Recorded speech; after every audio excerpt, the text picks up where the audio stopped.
I need to tell you something, and I don't think it makes me look great. I've watched The Amazing World of Gumball more in the last 6 months than I watched any show in the entirety of last year. And I'm not talking about casually having it on in the background while I do dishes. I mean, I've been sitting there, fully locked in, rewinding scenes, pausing on background details, staying up way too late thinking about a blue cat and his goldfish brother. I'm a grown adult, and this show about a 12-year-old causing chaos in a suburban town has its hooks in me in a way I genuinely did not see coming. That's what this video is about. Not just the show itself, but the thing that happens to you when you watch enough of it. The pull, the way it gets into your head and stays there.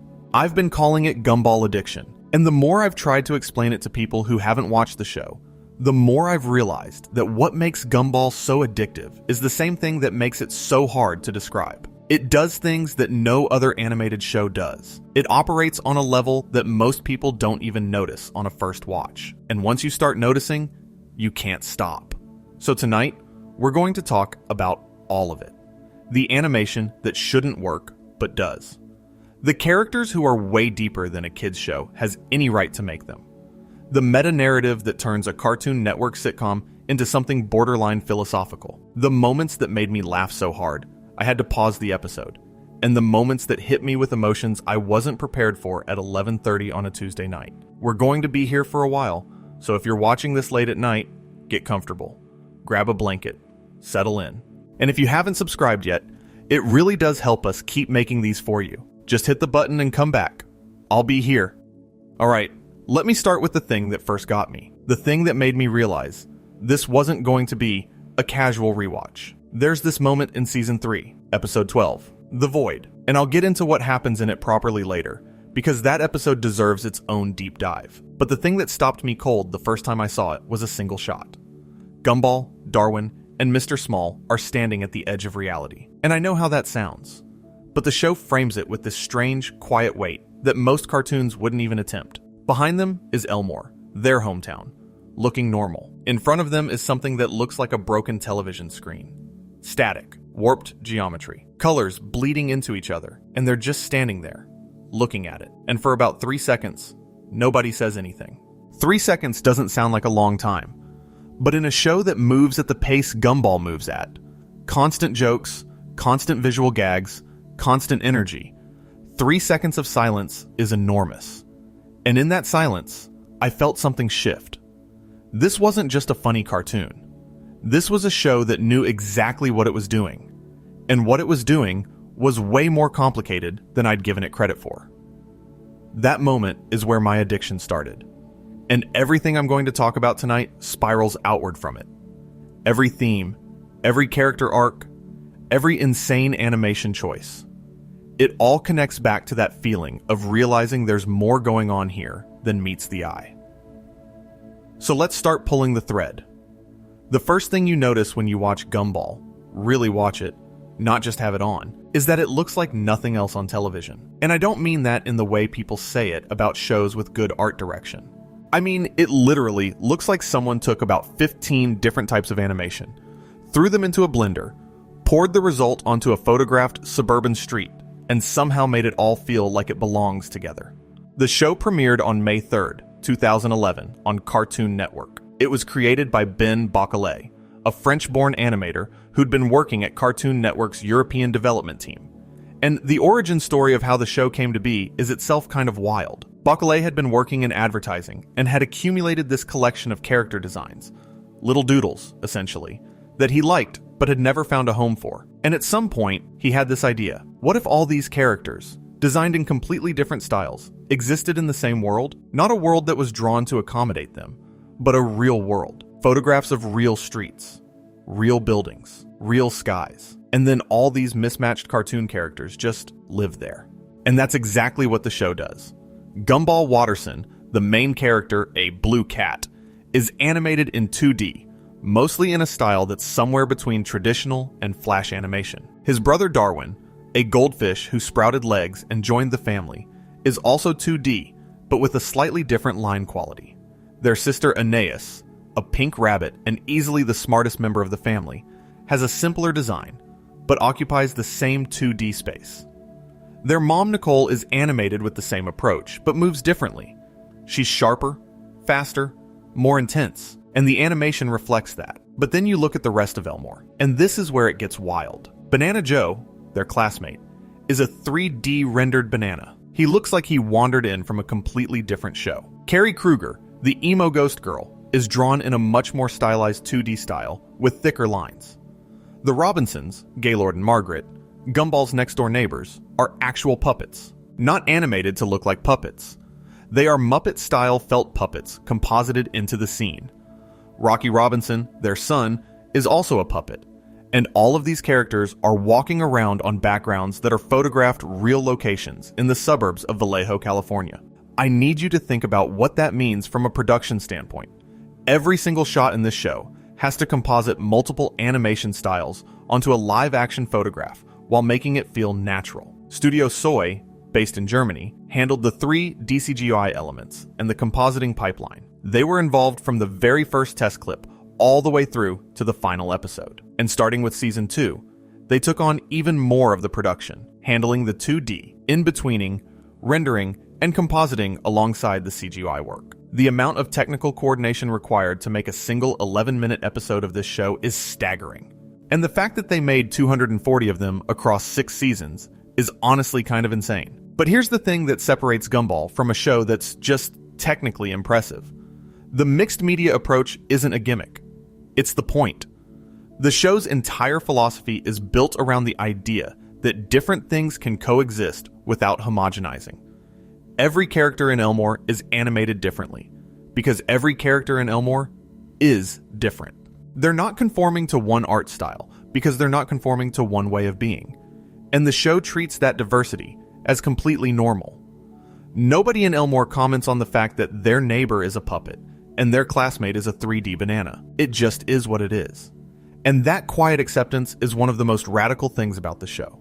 I keep coming back to this one interview Bacalé gave early on, where he talked about being influenced by Who Framed Roger Rabbit, the idea of cartoon characters living in a real world. But what Bacalé did goes further than that. In Roger Rabbit, the toons are clearly other. They're cartoon characters in a human world, and the tension between those two realities drives the story. In Gumball, there is no tension. The photographed backgrounds aren't a real world that the cartoon characters have invaded. They're just home. It's just where everyone lives. And that subtle difference changes everything about the show's tone. There's a warmth to it, a gentleness. Even when the show gets dark, and it gets dark, there's this underlying sense that Elmore is a place where anything can exist, and that's okay.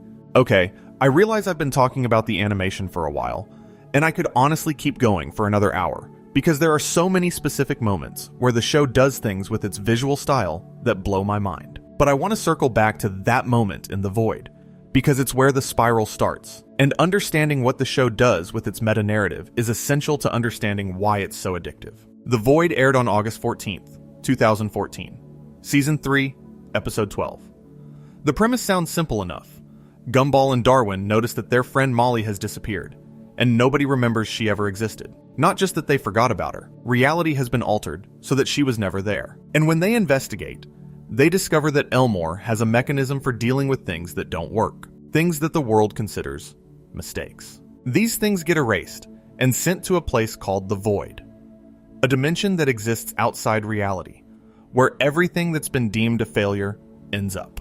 And okay, stop. I need to sit with that for a second because the implications are enormous.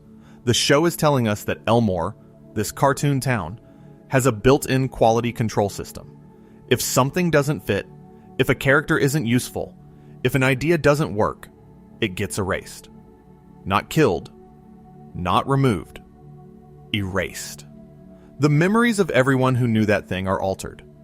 The world rearranges itself to fill the gap, and nobody notices. Nobody is even capable of noticing, because the mechanism prevents them from doing so. Think about what that means for a cartoon. Every cartoon has characters that appear once and are never seen again. Every show has ideas that don't work out, designs that get scrapped, concepts that get abandoned. Gumball is the first show I can think of that took that production reality, the fact that things get cut from shows all the time, and made it part of the story. The Void is where discontinued characters go. It's where the show's own creative process becomes part of the show's mythology. And that's I mean, that's genuinely brilliant. It terrifies me, and it thrills me in equal measure. Molly Collins is the perfect example. She's this little gray sauropod dinosaur character who appeared in a handful of season 1 episodes and then just stopped showing up. In any other show, that would be unremarkable. Characters come and go. But Gumball looks at that and says, wait, where did she go? Why can nobody remember her? What happened to her? And the answer it comes up with, that she was swallowed by a system that decides what belongs and what doesn't, is one of the most chilling metaphors I've ever seen in a children's show. When Gumball, Darwin, and Mr. Small actually enter the void, they find it full of discarded things, failed concepts, the Elmore that was, but shouldn't have been, and the show fills it with real cultural references, things that actually were discontinued or abandoned. It's a junkyard of forgotten media and obsolete technology, and Molly is just sitting there in her treehouse from the season 1 episode, The Pressure, like she's been waiting for someone to remember she exists. And they save her. They bring her back. But here's the part that kills me. After they escape the void, the tinfoil hats they were wearing, which protected their memories, get sucked back in, and they forget everything. They forget the void exists. They forget they rescued Molly. The experience is erased. The system wins. And the show just moves on. Except it doesn't, because someone else was in the void when they visited. Someone they walked right past without noticing. A character named Rob, this blue Cyclops kid who'd appeared briefly in earlier episodes, including one called The Pony, where Gumball and Darwin treated him like he didn't matter, called him the wrong name, made empty promises, and then forgot about him entirely. Rob ended up in the void because the show itself had no use for him. He was a background character without a story, and the world erased him. But Rob saw Gumball and Darwin rescue Molly. He saw them come to the void and leave with someone, and he wasn't chosen. He grabbed onto their van as they escaped, and he made it out. But the void damaged him. His body is broken, distorted. One of his eyes is missing. His design looks glitched, like a corrupted file, and he's furious. Not just at Gumball and Darwin for ignoring him, but at the entire system that decided he wasn't worth keeping. I need to talk about Rob because he might be my favorite villain in any animated show ever, and that's a big claim, and I'm going to defend it. But first, let me tell you why the void itself is what hooks you. See, the void isn't just a cool concept that the show uses for one episode. It becomes the backbone of the entire show's meta-narrative going forward. Once you know the void exists, you start watching every episode differently. You start asking, is this character going to last? Does this storyline matter? Or is it going to be erased? Is Elmore itself stable? Or is it always one decision away from unraveling? And the show knows you're asking those questions. It feeds on them. It drops hints. It plants threads that pay off seasons later. And the knowledge that underneath the comedy, underneath the slapstick, underneath Gumball being an idiot and Darwin being sweet, and Richard eating things he shouldn't eat, underneath all of that is this vast, quiet, terrifying mechanism that decides what's real and what isn't. That's the addiction. That's the thing that keeps you watching at 2 a.m. going, just one more episode. But okay, let me pull back from the existential dread for a minute and talk about something equally addictive and much more immediately pleasurable: the comedy. Because Gumball is, first and foremost, one of the funniest shows I have ever watched. And the way it's funny is specific in a way that I think explains a lot about why it gets under your skin. Most cartoon comedies work on a couple of levels. There's the surface level joke, the visual gag, the punchline, the slapstick, and sometimes there's a slightly smarter joke underneath for the adults watching. Gumball does both of those, but it also adds a third layer that almost no other cartoon attempts. It makes jokes about the fact that it's a cartoon. Not just fourth wall breaks, although it does those too, but structural jokes, format jokes, jokes about how comedy itself works. There's an episode called The Job, Season 2, Episode 8, where Richard Watterson, Gumball's dad, gets a job as a pizza delivery man. Now, Richard's entire character is built around being profoundly, transcendently lazy. He is the embodiment of inertia. He does nothing, contributes nothing, and has perfected the art of napping into a high calling. So when he gets a job, any job, Nicole immediately senses that something is wrong. Not emotionally wrong, cosmically wrong. And she's right.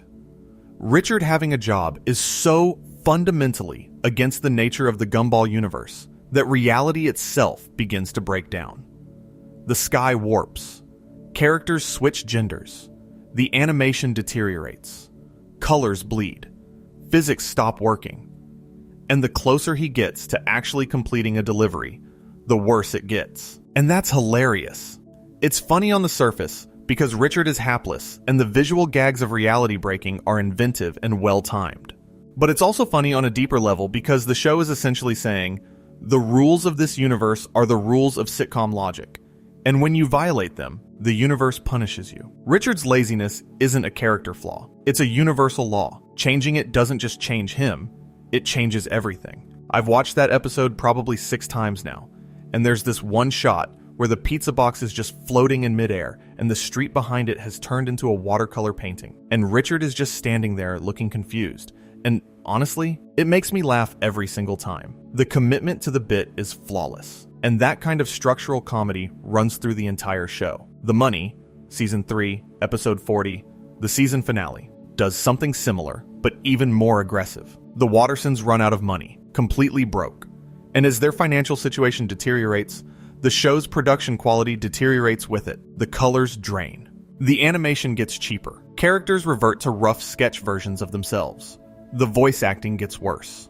The backgrounds become post-it notes.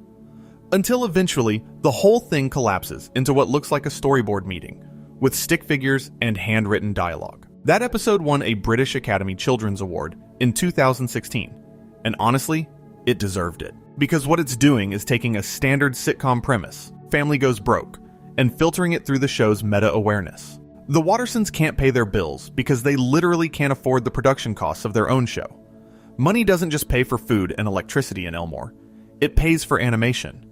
It pays for reality. And I think about that scene a lot. The moment where the show's own art collapses, and you're looking at construction paper and pencil sketches, and the characters are still trying to have a conversation, still trying to solve the problem, still trying to be themselves, even as the world around them falls apart. There's something deeply human about that. Which is a weird thing to say about a show where the main character is a blue cat. But here we are. I keep saying I'll talk about Rob properly, and I keep putting it off, which is actually kind of appropriate because the show does the same thing. Rob exists on the edges of the show for a long time before he becomes central. He appears in early episodes as a background character. Literally, he's there. He has a name. He has a design, but the show hasn't given him a story. He's the kid in class nobody talks to, the one you pass in the hallway and don't remember 5 seconds later. And then the pony happens. Season 2, Episode 21. In that episode, Gumball and Darwin interact with Rob directly, and they're terrible to him. Not maliciously terrible. They're not bullies. They're just thoughtless. They call him by the wrong name. They make promises they have no intention of keeping. They treat him like he doesn't matter. And then they move on with their lives and forget he exists. Ben Bacalé has talked about this in interviews, including one at Luca Comics and Games in 2025. He said he thought Rob being forgotten and made to feel like he didn't matter in The Pony was one of the worst things they could have done to someone, and that it would be the perfect villain origin story. And he's right, because the cruelty in The Pony isn't dramatic. It's mundane. It's the everyday horror of being invisible to the people around you. And when Rob later becomes the show's primary antagonist, that mundane cruelty is what fuels him. After escaping the void, broken, distorted, furious, Rob discovers something that changes everything. He becomes aware that he's in a show, not in a vague, jokey, breaking the fourth wall kind of way. He genuinely understands that Elmore is a narrative, that there are main characters and side characters, that some people matter and some people don't, and that the reason he was erased wasn't because of anything he did. It was because the story didn't need him. That realization is devastating. Imagine finding out that your entire existence is subordinate to someone else's story, that you only exist when you're useful to the protagonist, that when you're not useful, you literally cease to be. That's not a villain origin story for a kid's show. That's an existential crisis that most adult dramas would struggle to handle. And Gumball handles it brilliantly. The Nobody is where Rob fully transforms into the show's antagonist. It's Season 3, Episode 36.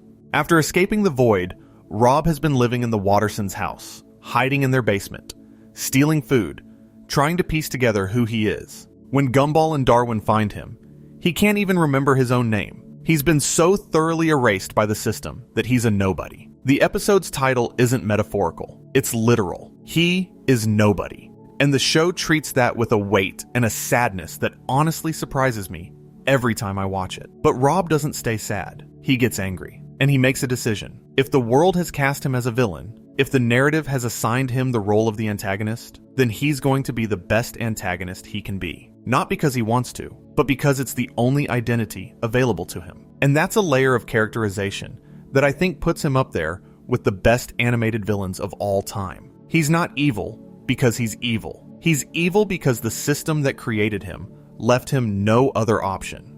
This leads to The Disaster and The Rerun, the Season 4 finale and Season 5 premiere, which together form what might be the most ambitious two-parter in the show's history. Rob gets his hands on a universal remote control, not a TV remote, a remote that controls reality itself. He can pause, rewind, fast forward, and delete anything in Elmore, and he uses it to systematically take apart Gumball's life. The Disaster aired in 2016, and honestly, watching it for the first time felt like a gut punch. Rob pauses Gumball's family, separates them, sends them to different channels, literally different shows. Darwin gets deleted. Anais gets sent to a preschool show. Nicole and Richard are trapped in a home improvement program, and Gumball is left alone, watching his world fall apart, realizing too late that he should have cared more about the people around him, including Rob. The remote control as a narrative device is genius because it takes the show's meta-awareness and weaponizes it. If your world operates on the rules of television, then a universal remote isn't just a gadget, it's a god tool. Rob isn't just attacking Gumball, he's attacking the show itself. He's editing reality the way a producer edits a program. And the fact that a one-eyed, broken, forgotten background character has this power, that's the show saying something about who really controls the narrative. The Rerun resolves the story, sort of. Gumball gets sent back to the beginning of the events and tries to fix things, but he keeps making it worse. And there's this moment near the end, and this is the part that gets me, where Rob has a choice. He can complete his revenge and destroy Gumball's family permanently, or he can choose something different.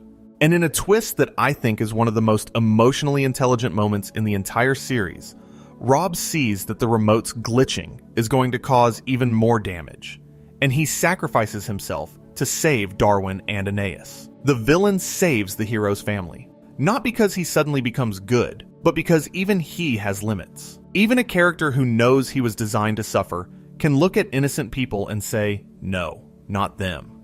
And then the show moves on, and Rob comes back, and the cycle continues. Because Gumball, and this is something I don't think enough people talk about, Gumball is a show about cycles. Things repeat, patterns recur, characters make the same mistakes. The world resets. And the question the show keeps asking, over and over, is whether any of those patterns can actually be broken. Whether change is possible in a world that literally has a mechanism for maintaining the status quo. I want to take a detour here because I think about something a lot when I'm watching this show, and I've never seen anyone else bring it up. Gumball's voice changes. Not in the show, in real life. Over the course of the series, Gumball and Darwin's voice actors were replaced multiple times because the child actors were growing up. Their voices were breaking, puberty was happening, and most shows would just quietly swap the actors and hope nobody notices. Gumball didn't do that. Instead, the show made an entire episode about it. The Kids is the first episode of Season 3, and it's the last episode where Logan Grove and Kwesi Boki voice Gumball and Darwin. The episode is entirely about Gumball and Darwin dealing with their voices changing. They try to fight it. They try to go back to how things were. And eventually, they sing a song about growing up, and their voices change mid-song. And the new voice actors, Jacob Hopkins and Terrell Ransom Jr., take over. It's seamless, it's funny, it's a little bit sad, and it turns a production necessity into a storytelling opportunity. Most shows would sweep that under the rug. Gumball turns it into a narrative. And that approach, taking the behind-the-scenes realities of making a cartoon and weaving them into the show's fiction, is present everywhere. The budget as reality in the money. The void as a metaphor for creative editing. The voice changes in The Kids. The show is constantly telling you to how it's made. And instead of breaking the illusion, it deepens it. Because once you realize that the show's reality and the show's production are the same thing, the stakes feel different. Everything matters more because everything is connected. Okay, let me spiral outward from the void and rob and talk about the other thing that keeps me watching, the characters. Because Gumball has, pound for pound, one of the best ensemble casts in animation. And I want to talk about the ones that surprise people. Everyone talks about Gumball himself, and Darwin, and that's fair. They're great. Gumball is chaotic, impulsive, weirdly philosophical, when he's not being an idiot, and capable of both incredible selfishness and incredible tenderness, sometimes in the same sentence. Darwin is kind, loyal, occasionally terrifying in his devotion, and secretly the most insightful character on the show. They work as a duo, they always have. But the characters that keep me up at night are the ones in the periphery. Nicole Watterson, for instance, Gumball's mom, a blue cat who works as a saleswoman at the Rainbow Factory, holds the entire family together through sheer force of will, and has a backstory that is, and I'm not exaggerating, one of the most emotionally complex character histories in any animated series, ever. Start with The Fury, Season 4, Episode 37. In this episode, we learn that Nicole has a background in martial arts. Not just took a few classes background.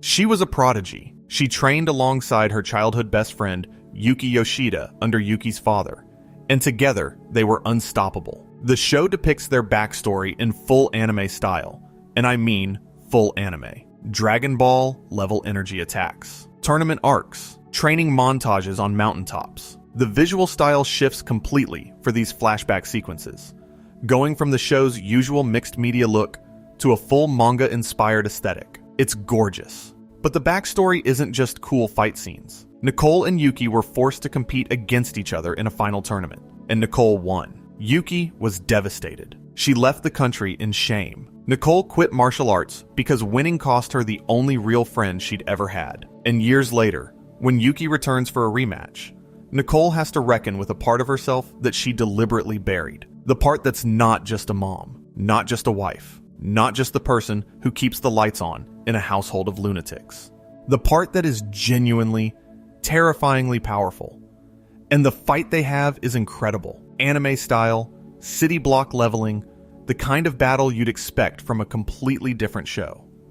And then it ends, and Nicole goes home, and she's just Nicole again, making dinner, dealing with Gumball's nonsense. And the show never quite lets you forget that underneath the exhausted, overworked mom persona is someone who could literally punch through a wall. But the Fury is just one piece of Nicole's story. The Choices, Season 5, Episode 6, is the episode that fundamentally changed how I see her. It's rated 9.8 on IMDb, which makes it one of the highest rated episodes of the entire series. And it earns that rating. The episode shows Nicole's past, how she met Richard, how she fell in love with him, and what her life might have looked like if she'd made different choices. And those alternate paths are shown on screen. In one timeline, she becomes a successful businesswoman.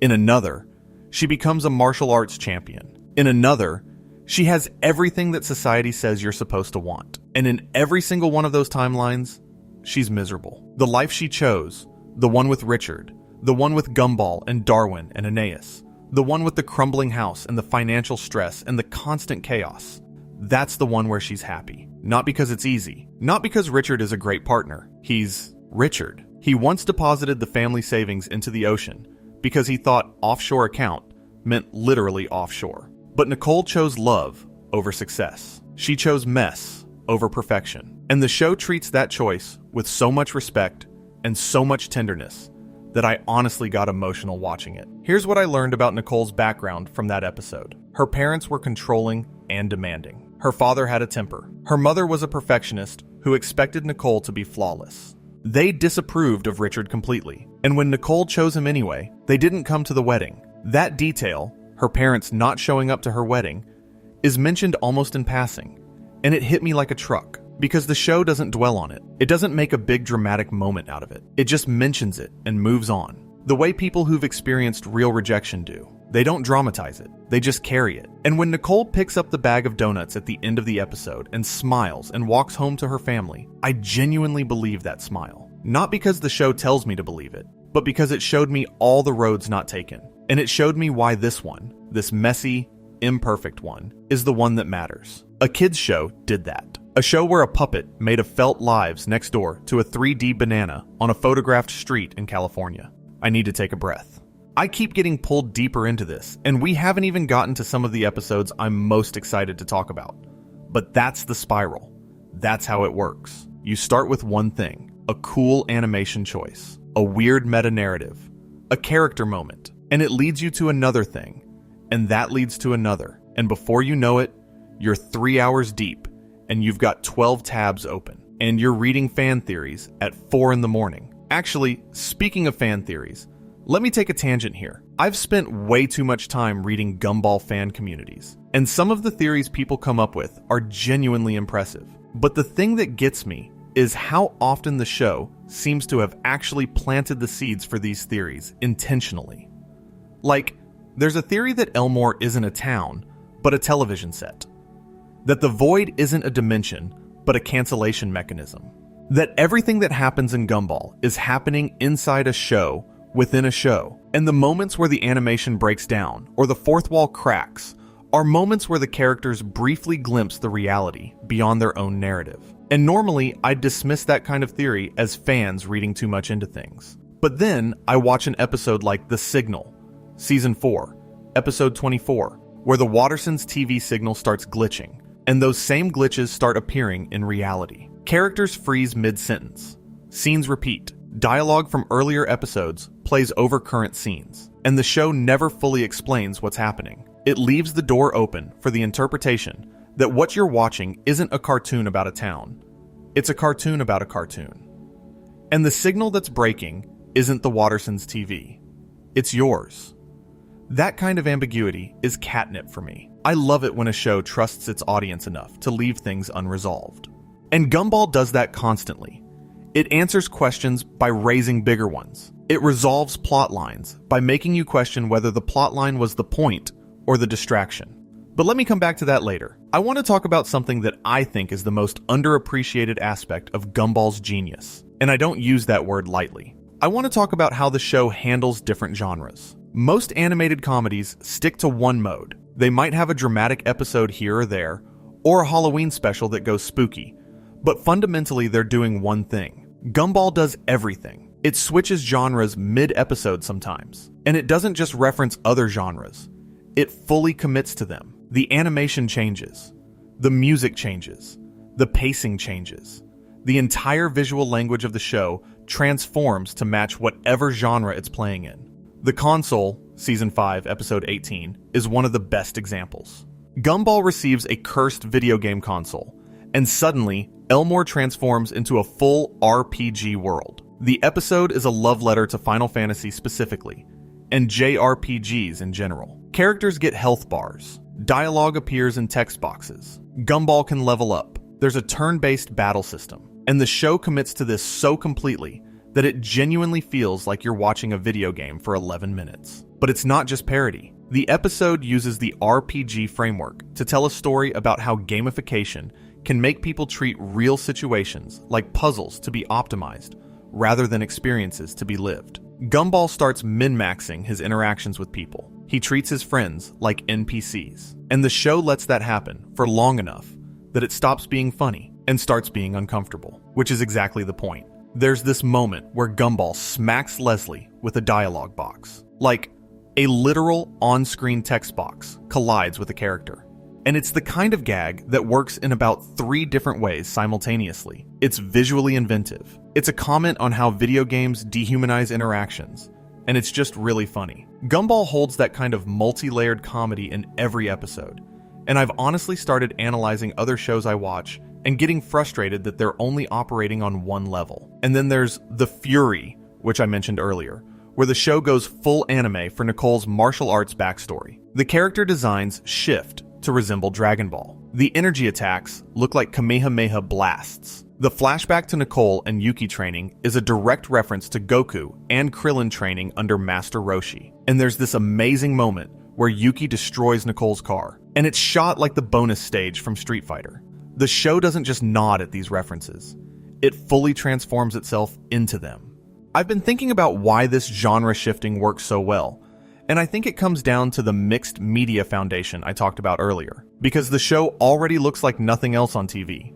Because it's already established that different animation styles can coexist in the same world. When it suddenly shifts to anime, or RPG, or horror, it doesn't feel like a stretch. The world of Gumball has already told you that visual diversity is normal.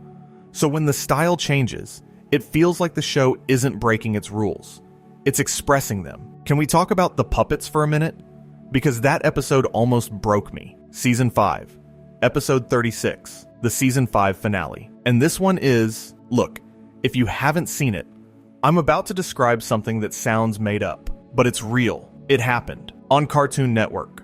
Darwin finds some old puppet toys in the attic. 3 characters named Frank, Howdy, and Grady. They're felt puppets. They look like reject Muppets. Darwin becomes obsessed with them, starts wearing them, talking through them. And at first it's funny. Darwin being weird, Gumball getting annoyed, standard comedy stuff.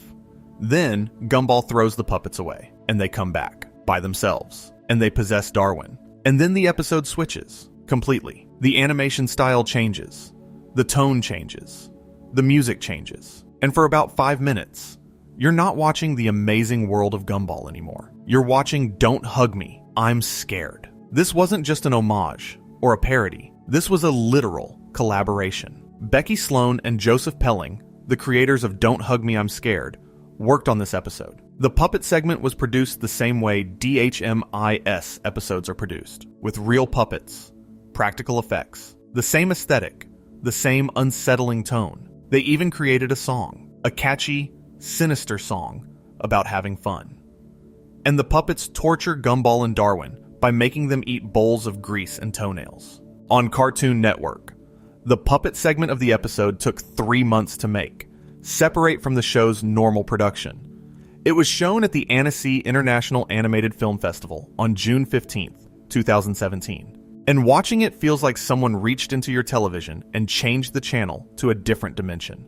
The contrast between Gumball's usual warm, chaotic energy and the cold, surreal horror of the DHMIS aesthetic is genuinely jarring. And the show leans into that jarring quality. It doesn't smooth the transition. It wants you to feel uncomfortable. It wants the tonal shift to land like a punch. I've rewatched that episode probably 8 times now, and the transition point, the exact moment when the show flips from Gumball to DHMIS, still gives me chills. Not because it's scary, exactly, but because it shouldn't exist. This shouldn't be possible in a Cartoon Network show, and yet here it is. The show keeps doing things that shouldn't be possible, and that's part of the addiction. There's a theory I have about why Gumball is so addictive, and I've never seen anyone articulate it quite this way, so bear with me. I think Gumball is addictive because it trains you to pay attention. Every episode is dense with visual information, background gags, animation experiments, meta references, hidden details, character moments buried in throwaway lines. And once your brain learns that this show rewards attention, that there's always something more to find if you look harder, it starts craving that density. Other shows feel thin by comparison. Other shows aren't hiding things in every frame. Other shows don't have a secret dimensional mechanism underlying their entire reality. It's the same reason people get addicted to puzzle games or mystery podcasts. Your brain gets hooked on the pattern recognition, on the feeling of discovering something hidden, on the suspicion that there's always one more layer. And Gumball has layers within layers within layers. Let me give you a specific example. In the background of various episodes, if you pay close attention, you can spot things that reference future plot points. Characters who will later become important appear in Crowdshot's episodes before their debut. The Void is hinted at visually before it's ever named. Rob appears in backgrounds of early episodes as a completely forgettable background character, which is exactly the point. The show is setting up his entire arc from the very beginning, and you don't notice because you're not supposed to notice. He's invisible. And then when the show reveals that his invisibility was the whole point, that being unnoticed is what destroyed him. Every time you rewatch those early episodes and catch a glimpse of him in the background, it lands differently. That's the spiral I was talking about. You watch the show once, and it's funny. You watch it again, and you notice things you missed. You watch it a third time, and those things connect to other things.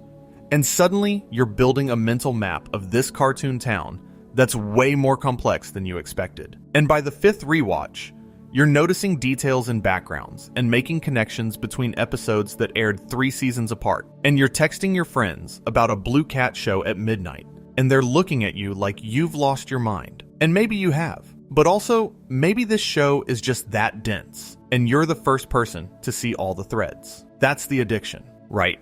I want to talk about something specific now. Something the show does that I think separates it from literally every other animated comedy I've watched. And that's how it handles emotional moments. Most cartoons, even great ones, telegraph their emotional beats. You can see them coming. The music swells. The comedy stops. The characters get serious faces. And then the emotional moment happens. And it lands because the show has signposted it so clearly that your brain knew to prepare. Gumball doesn't do that. Gumball hits you with emotional moments in the middle of comedy. Without warning. Without the music changing. Without the characters breaking their usual rhythms. You'll be laughing at something stupid Gumball is doing, and then a line will land. Just a single line. Delivered casually. Maybe even as a joke. And you realize that the show just said something devastating about loneliness, or growing up, or the fear of being forgotten.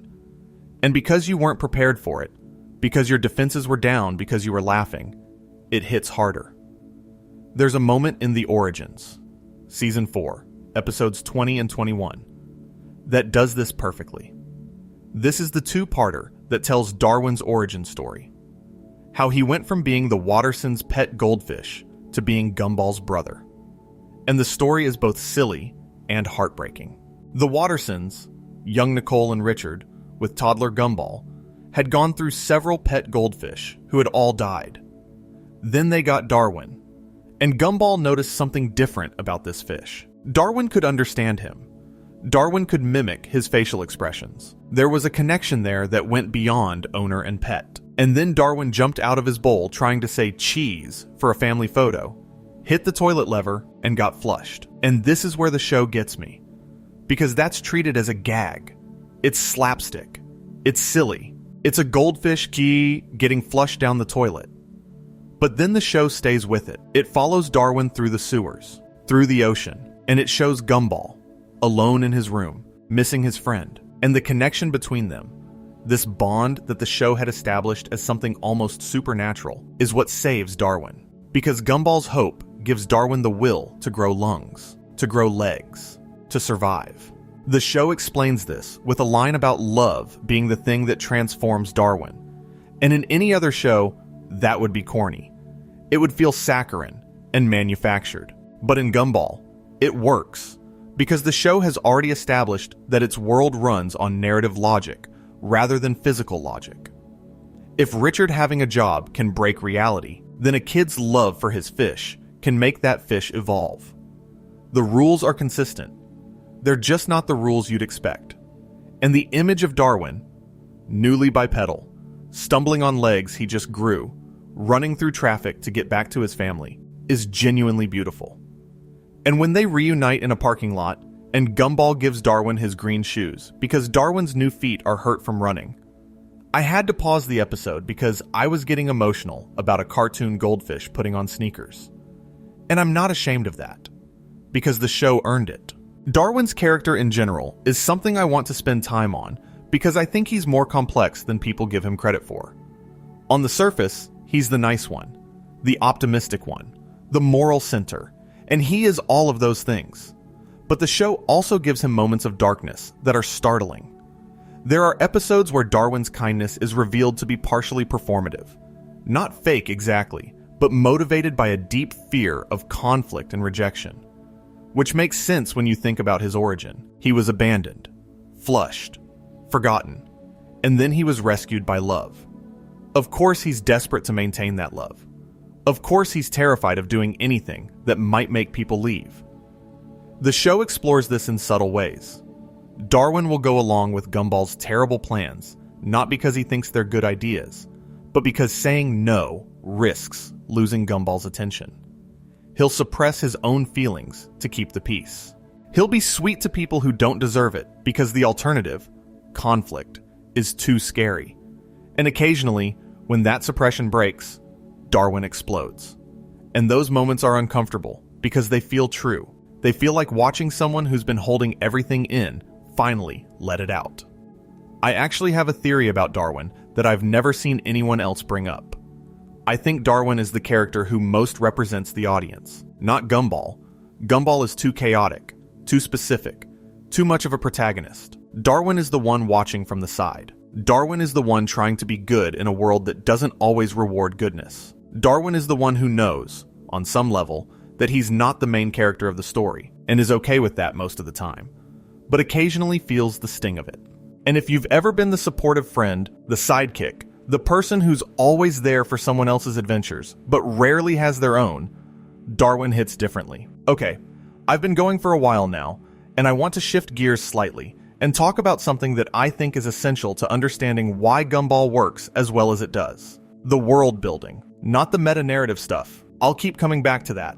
I mean the actual, physical, lived-in world of Elmore. Elmore is one of the best realized settings in animation, and the reason is paradoxical. It feels real because it's so blatantly unreal. The photographed backgrounds aren't stylized or prettied up. They're actual photos of suburban streets, many of them based on locations in Vallejo, California, with all the mundane ugliness of real suburbia. Cracked sidewalks, chain link fences, strip malls, parking lots. It looks like any suburban town in America.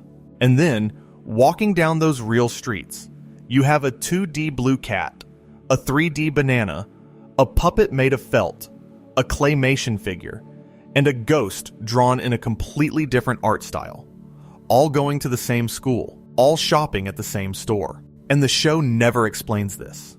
There's no lore reason why Elmore has photographed backgrounds. There's no in-universe justification for why characters are different animation styles. It just is. And that refusal to explain is, I think, one of the show's greatest strengths, because it tells the audience, don't worry about why. Just accept that this is how things are. And in doing so, it creates a world that feels more inclusive and more welcoming than any amount of exposition could achieve. The school, Elmore Junior High, is one of my favorite locations in any animated show. The hallways are photographed real hallways. The classrooms are real classrooms. And in them, you have Miss Simeon, a baboon teacher who has been teaching since the Stone Age. Literally, the show confirms this. Standing in front of a chalkboard, teaching a class that includes a piece of toast, a cloud, a T-Rex, a balloon, and a pair of eyes with legs. And they're all just taking notes, going to class, having drama, living their lives. The way the school functions as a social ecosystem is something I find endlessly fascinating. The show takes every trope of the American high school movie, the jocks, the nerds, the popular kids, the outcasts, and filters them through its mixed media lens. Tobias Wilson, the jock, is a rainbow-colored fuzzy ball. Penny Fitzgerald, Gumball's girlfriend, spent the first 2 seasons encased in an antlered peanut shell. Carmen, the environmentalist, is a cactus. And all these characters interact with each other in ways that feel authentic to the social dynamics of a real school, despite the fact that none of them look remotely like real people. And then there's Penny's transformation. This is another one of those moments that the show handles with a grace that still surprises me. The Shell, Season 3, Episode 20, aired on October 9th, 2014, and it's the episode where Gumball accidentally cracks Penny's shell. For 2.5 seasons, Penny had been this cute peanut character with antlers. That was her design. That was who she was. And then the shell breaks, and underneath is something completely different. Penny is a shape-shifting, fairy-like creature. She can be anything: a dragon, a wolf, a constellation of stars. She's not the thing she presented as. She's something else entirely. Something she's been hiding. Something she's afraid to show the world, because she doesn't know how people will react. And okay, yes, the metaphor is about as subtle as a brick, but it still works, because the show doesn't just use the transformation as a metaphor for being yourself. It follows through on the consequences. Penny's family is horrified. Her father tries to put the shell back on. The town reacts with fear. And Gumball, impulsive, thoughtless, disaster-prone Gumball, stands up and tells her she's beautiful, not despite what she really looks like. Because of it. That scene stuck with me. The look on Penny's face. This shape-shifting creature who has been told her whole life to stay inside her shell. When someone sees her for the first time and says, "You're beautiful." The animation captures something in that moment that most live-action shows would struggle to convey. Her form flickers. She can't settle on a shape. She's cycling through identities because she doesn't know who she is without the shell. And Gumball just stands there and accepts all of it. I'm telling you, this show about a blue cat on a photographed street. And while we're on the topic of Penny, let me talk about something the show does with romantic relationships that I think is quietly revolutionary for children's animation. Most kids' shows either avoid romance entirely or treat it as a punchline. Boy likes girl, girl is oblivious, hijinks ensue. It's formulaic, it's safe. And Gumball starts there. Gumball has a crush on Penny, and for 2 seasons it's mostly played for comedy. But then the shell happens, and the relationship actually changes. They become a couple, and the show doesn't use that as an endpoint. It uses it as a beginning. After the shell, the show explores what a relationship actually looks like when you're 12 and you don't know what you're doing. Gumball is terrible at being a boyfriend. He's jealous, he's insecure, he's dramatic. And Penny is patient, but has her own boundaries and her own life and her own identity beyond being Gumball's girlfriend. The show lets them argue. It lets them misunderstand each other. It lets them be awkward and fumbling and wrong. And through all of that, it never makes their relationship feel cynical or pointless. It feels like 2 kids trying to figure something out without a manual. I think about how rare that is. How many animated shows can you name that depict a developing romantic relationship between main characters with this level of nuance? Most shows save the getting together moment for a series finale. Gumball puts it in the middle of season 3, and then spends the rest of the series exploring what comes after. And what comes after is messy and confusing and occasionally beautiful and occasionally horrible. And that's what relationships actually are. The show treats its audience, its young audience, with enough respect to show them that love isn't a destination. It's a process, an ongoing one that's worth the messiness. And speaking of the show treating its audience with respect, let me talk about The Question. Season 3, episode 28. This is one of those episodes that makes me laugh and think in equal measure. The premise is deceptively simple. Gumball and Darwin ask themselves what the meaning of life is. Not metaphorically. They literally go around Elmore asking every character they can find what the point of existence is. They ask people. They ask animals. They ask objects. They ask the actual planets. There's a musical number involving celestial bodies that feels like a Monty Python sketch, which is clearly intentional because the planetary song is similar to Monty Python's Galaxy song, and every answer they get is different. Some are funny, some are surprisingly philosophical, some are just characters being themselves and accidentally stumbling into profundity. And the answer they eventually get, from Sussy, of all characters, the one most people would dismiss as random comic relief, is something along the lines of life being about the experience and making friends along the way. And I know, that sounds trite. That sounds like a fortune cookie. But the way the episode arrives at that answer, through absurdity, through genuine searching, through exhaustion and frustration, and the willingness to keep asking, even when every answer seems unsatisfying, makes it feel earned. The search itself is the answer. The fact that they kept looking, kept asking, kept caring enough to want to know, that's the meaning of life. Not the words at the end, but the act of searching. And a show for children just explored existential philosophy using a blue cat and a singing planet, and arrived at a conclusion that most adults never reach. I genuinely love this show. Let me stay on this philosophical track for a minute, because I think it's one of the most underexplored aspects of Gumball in the fan community. The show asks big questions, like really big questions.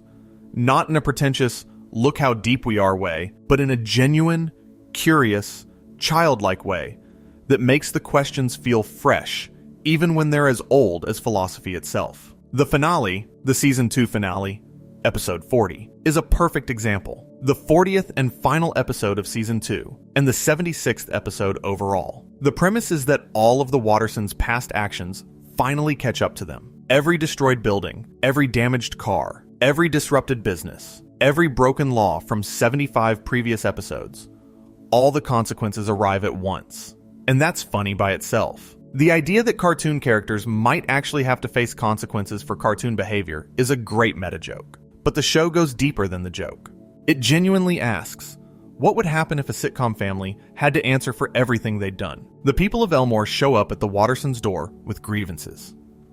Principal Brown tells Gumball and Darwin they have to restart school from kindergarten because all they've ever done is cause trouble.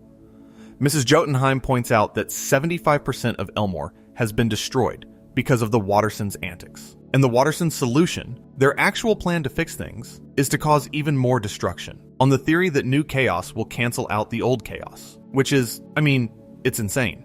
But it's also exactly how sitcom logic works. Every week, the characters make a mess. Every week, the mess gets cleaned up by the end of the episode. And the next week, everyone starts fresh with no memory of what happened before. The finale looks at that pattern and says, what if it didn't reset? What if the mess accumulated? What if the rules of the genre were actually the problem?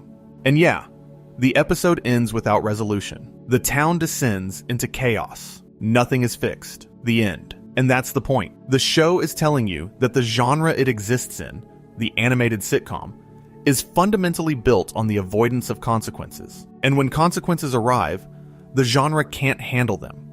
It breaks. That's a level of self-awareness that most shows never achieve, let alone a show airing on Cartoon Network for children in 2013. Here's a tangent I've been wanting to go on.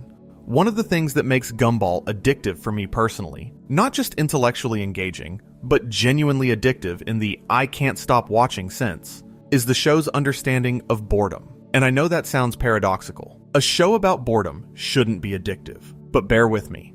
There are several episodes that are essentially about nothing happening. The Vegging, Season 6, Episode 4, the 200th episode overall, is about Gumball and Darwin trying to veg out all day. That's it. Their goal is to do nothing. No adventure, no conflict, just sitting on the couch and doing absolutely nothing. And the show makes this riveting, because of course, the world won't let them do nothing. A phone rings. They ignore it. NASA calls to warn them about a meteorite heading for Elmore. They ignore it. The meteorite lands. They ignore it. Aliens invade. They ignore it. An intergalactic war breaks out in their living room. They ignore it. The episode escalates the stakes to absurd, cosmic levels, while the main characters stubbornly refuse to engage. And it's hilarious. But it's also saying something about our relationship with inaction, about how difficult it is to just be still in a world that constantly demands your attention, about how the decision to not participate is itself a form of action. And then there's the Boredom from Season 3, where Gumball and Darwin have a genuinely boring day and miss out on all the exciting things happening around them. While they're complaining about nothing going on, the background of the show is filled with amazing events, car chases, romantic reunions, dramatic confrontations that they're completely unaware of. It's the show's version of the idea that life is happening all around you if you just pay attention. And the irony is delicious. The characters are bored while existing in one of the most visually dynamic and narratively dense shows on television. These nothing episodes are some of my favorites because they demonstrate the show's confidence. You can only make an episode about boredom if you trust your writing and your animation and your characters enough to carry 11 minutes without a traditional plot. Gumball has that trust. And more importantly, it's earned it. Let me talk about Larry, because I think Larry Needlemeyer is one of the most fascinating characters in the show, and he barely gets any attention. Larry is everywhere. He works everywhere. He's the cashier at the convenience store, the waiter at the restaurant, the pizza delivery guy, the bus driver, the mailman. He's every minimum wage worker in Elmore, all at the same time. And the show uses him as a commentary on labor and capitalism that's way more pointed than most people realize. In The Laziest, Season 1, Episode 11, Gumball and Darwin destroy Larry's entire life in the process of trying to win a laziness contest with Richard. They get him fired, cause his girlfriend to break up with him, and destroy his car. And the show plays it for comedy, but there's an edge to it. Larry is the working class. He's the person who keeps the world running. And the main characters, the protagonists we're supposed to root for, Treat him like he's disposable. The show returns to Larry again and again, and each time, it reveals a little more about what his life is like. He's exhausted. He's underpaid. He works constantly. And the town of Elmore literally cannot function without him. There's an episode where Larry quits all his jobs at once, and Elmore descends into chaos because nobody knows how to do anything for themselves. The entire infrastructure of the town, the economy, the services, the basic functioning of daily life, rests on the shoulders of one guy who nobody appreciates. And here's what gets me. The show doesn't fix this. Larry's situation doesn't improve. He doesn't get a raise. He doesn't get recognition. He doesn't get a break. The show acknowledges the injustice and then moves on, because that's what happens in real life too. The Larrys of the world keep working, and the rest of us keep not noticing. And the system keeps functioning because someone, somewhere, is keeping the lights on for minimum wage. For a kids' show, that's a remarkably clear-eyed observation about how the world works. And it's delivered without a lesson, or a moral, or a neat resolution. It's just there. Part of the fabric of Elmore. Part of the world the characters live in. And if you're watching closely, it changes how you see everything else in the show. Let me talk about Richard for a second, because I think he's the most misunderstood character in the show, and also one of the funniest. Richard Watterson, Gumball's dad, a large pink rabbit, profoundly, almost supernaturally lazy. And at first glance, he's just the dumb dad archetype. Homer Simpson, Peter Griffin, every sitcom father who exists to be a punchline. But the show does something interesting with Richard over 6 seasons. It slowly reveals that Richard's stupidity isn't actually stupidity, it's something else. In The Job, as I mentioned, the universe breaks when Richard works. In The Laziest, he can literally slow time through the sheer force of his inertia. In various episodes, Richard demonstrates knowledge and skills that he shouldn't have, only to immediately forget them. The show implies, without ever quite confirming, that Richard isn't dumb. He's optimized. He's found the exact level of engagement with reality that allows him to be happy. Any more effort, and the universe protests. Any more intelligence, and he'd have to confront things he doesn't want to confront. There's an episode, The Father, where Gumball tries to have a meaningful father-son moment with Richard, and Richard keeps ruining it, not on purpose. He's just Richard. He's easily distracted, he makes terrible decisions, and he genuinely doesn't understand what Gumball is asking for. And the episode could have been just another "Richard is dumb" joke. But instead, there's this quiet moment near the end, where Richard, in his own fumbling way, shows Gumball that he does care. That his love isn't expressed through the traditional markers of good fatherhood, advice, guidance, wisdom, but through something simpler, presence. He's always there. He's always home. He never leaves. And in a show where disappearance is the ultimate threat, where the void literally erases people who don't fit, Richard's persistence, his stubborn refusal to be anything other than exactly who he is, becomes a kind of quiet heroism. He doesn't change. He doesn't improve. He just stays. And maybe that's enough. Maybe, in a world where everything is constantly threatening to unravel, the most radical thing you can do is just keep being yourself. I've been thinking about that a lot lately, honestly. Not even in relation to the show, just in general. Alright, let me talk about Anais because she deserves it.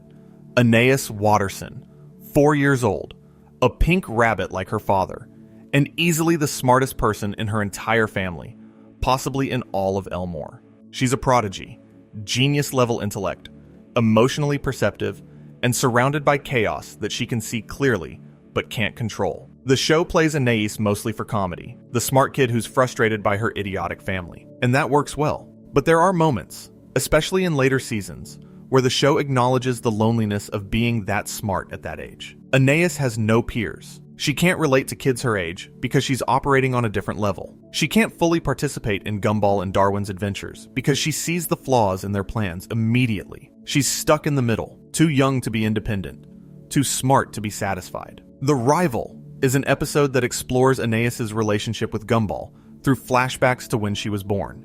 And it's surprisingly dark. Baby Anais is portrayed as almost villainous, manipulative, calculating, deliberately sabotaging Gumball's life. And the show plays it for laughs, But underneath the comedy is something real.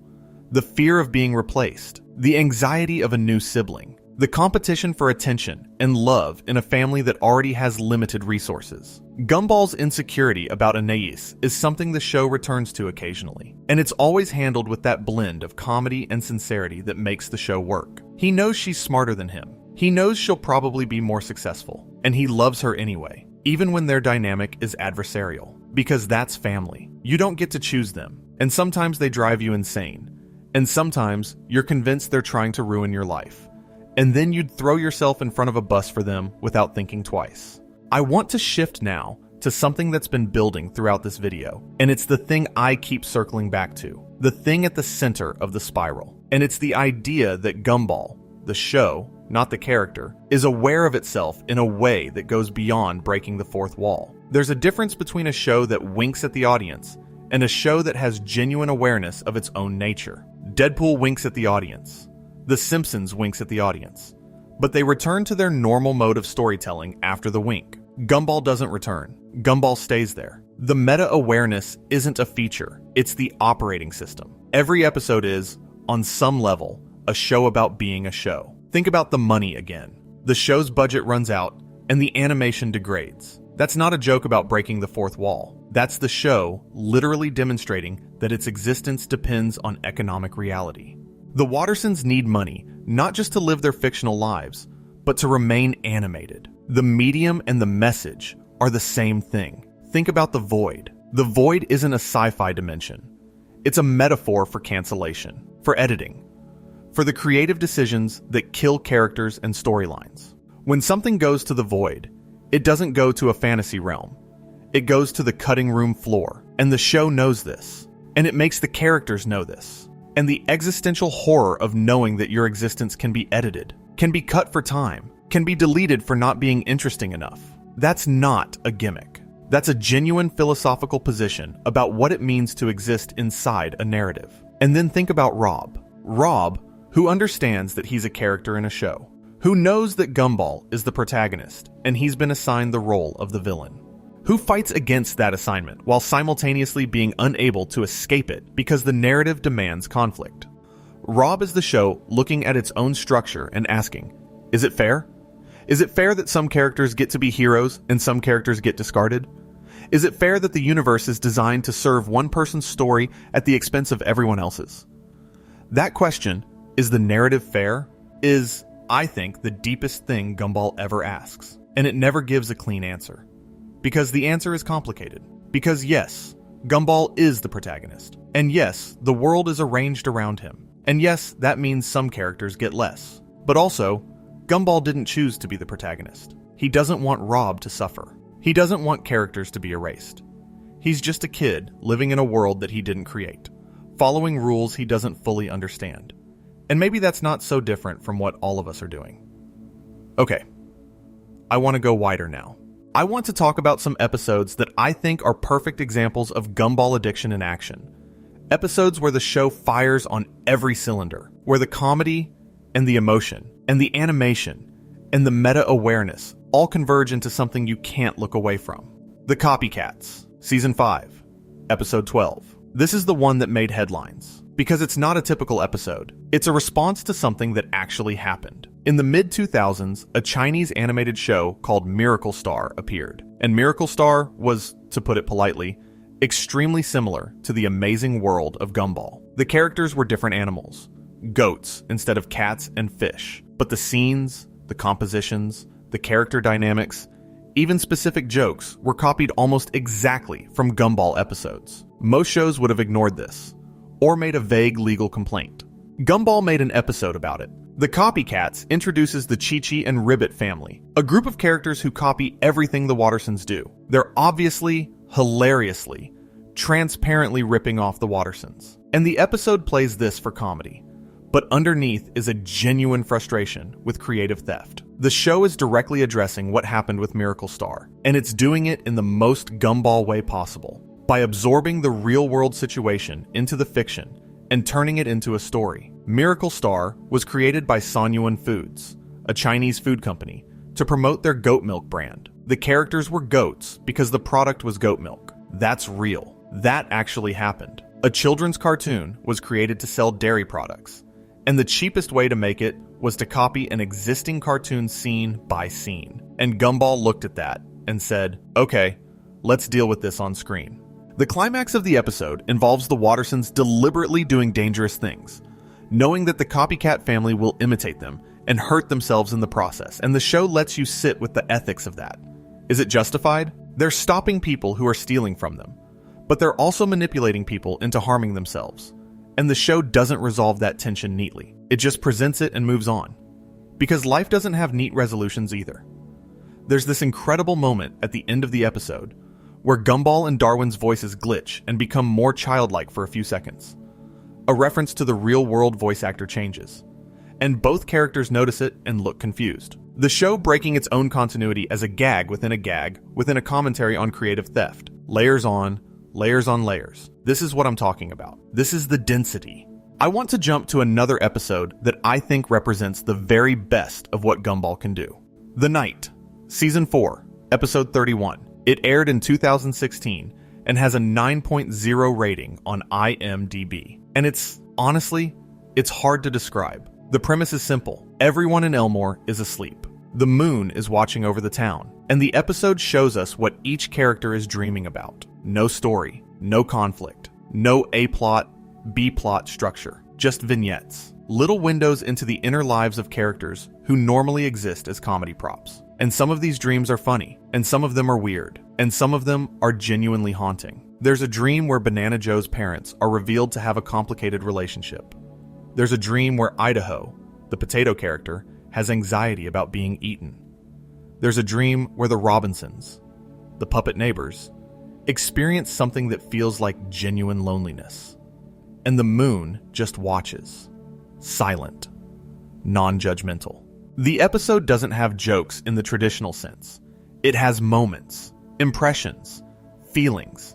And the fact that the show, this high-energy, joke-a-second, chaotic comedy, can slow down to this degree and make it work tells you everything about the range of what Gumball is capable of. It's not just a comedy. It's a show that happens to be funny. The comedy is one of its tools, not its entire toolkit. And watching The Night at night, when you're tired, when the world is quiet, and your brain is that particular kind of open that only happens at 1 or 2 in the morning, it's something special. It's the kind of television that matches the state you're in. Dreamy, gentle, strange. And you feel connected to these animated characters in a way that doesn't quite make sense, but absolutely feels real. That's what I mean by Gumball addiction. It's not just that the show is good. It's that the show meets you wherever you are. If you want to laugh, it's hilarious. If you want to think, it's dense with ideas. If you want to feel something, it'll sneak up on you with an emotion you didn't see coming. And if you want to just float, just lie there and let something wash over you, episodes like The Night do that too.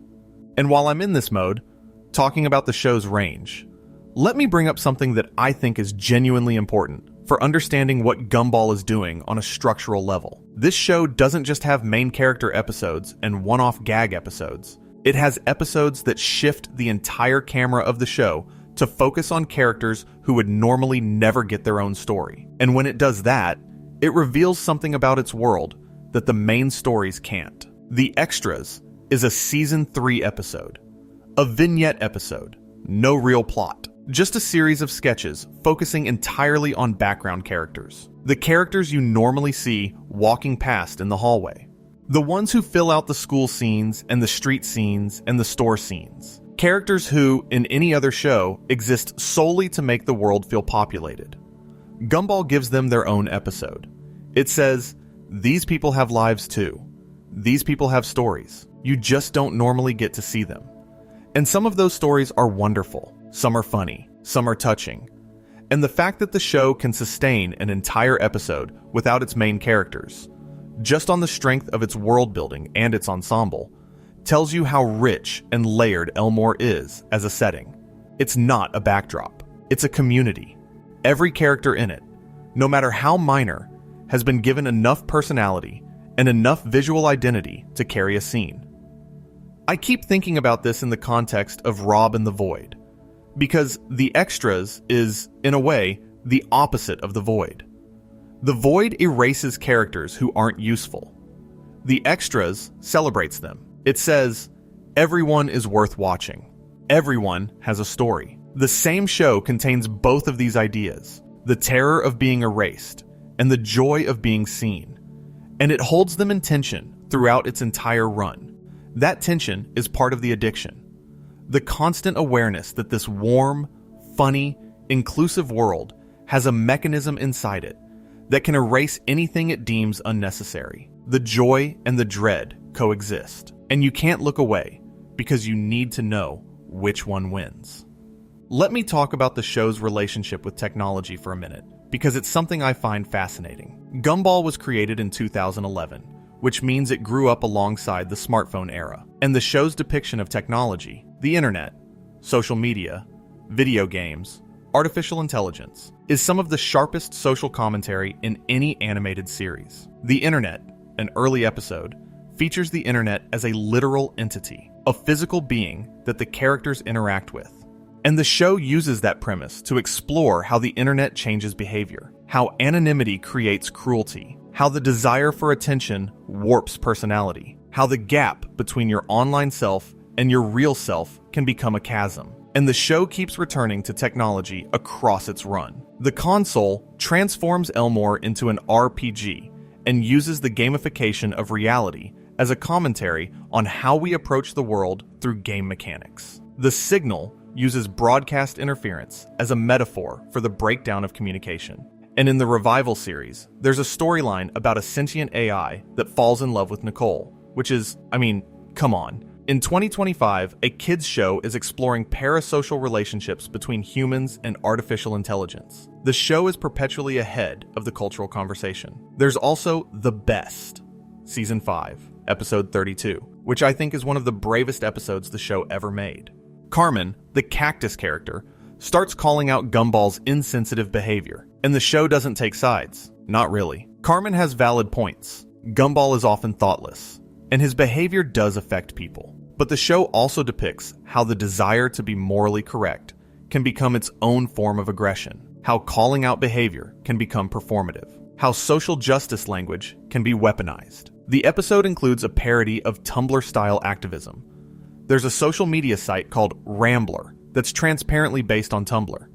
And Gumball starts using social justice language against Carmen, checking her privilege, making accusations of various isms, turning the tools of critique back on the critic. And the show presents all of this without a clear moral winner. Both characters are being ridiculous. Both have valid points somewhere in the mess. And the comedy comes from the escalation, from watching two people who both think they're right spiral into increasingly absurd arguments. That's a hard episode to make. Satirizing online discourse is a minefield. Do it wrong, and you alienate half your audience. Gumball manages it by making everyone look foolish, including itself. The show isn't lecturing, it's observing. It's saying, look at this thing we all do. This thing where we use language and morality as weapons. And let's acknowledge how absurd it gets. And then let's move on. Because in the end, Carmen and Gumball are still classmates. They still have to coexist. The discourse ends, but the community doesn't. I want to linger on something about the show's comedy that I haven't addressed yet, and it's the physical comedy. Because Gumball's slapstick is genuinely extraordinary, and I think it gets overlooked because people focus on the smart writing and the meta-awareness. The animation team at Studio Soy and the various collaborating studios understood something fundamental about physical comedy. It's not just about the impact, it's about the anticipation, the setup, the brief pause before the fall, and then the aftermath. The way a character's body responds to what just happened. Gumball's body, specifically, is a masterclass in elastic animation. He stretches, he squashes, he contorts into shapes that shouldn't be possible. When he runs, his legs sometimes turn into a blur wheel, like a classic Hanna-Barbera character. When he gets hit, his entire face rearranges. And because the show uses photographed real-world backgrounds, these exaggerated cartoon physics stand out even more. You're watching a rubber band cat bounce off a real telephone pole.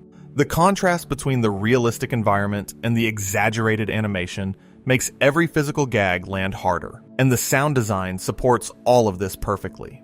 I mentioned this briefly earlier, but I want to emphasize it. Gumball's sound design is world class. Every slap has weight. Every fall has a specific, perfectly timed sound effect. Every door, slam, and crash and explosion is calibrated to maximize the comedic timing. The show's sound designers understand that comedy is a rhythm, and every sound effect is a beat in that rhythm. There are moments, and I'm thinking of specific ones that I can't quite pin to exact episodes, which is maddening, where the comedy comes entirely from sound.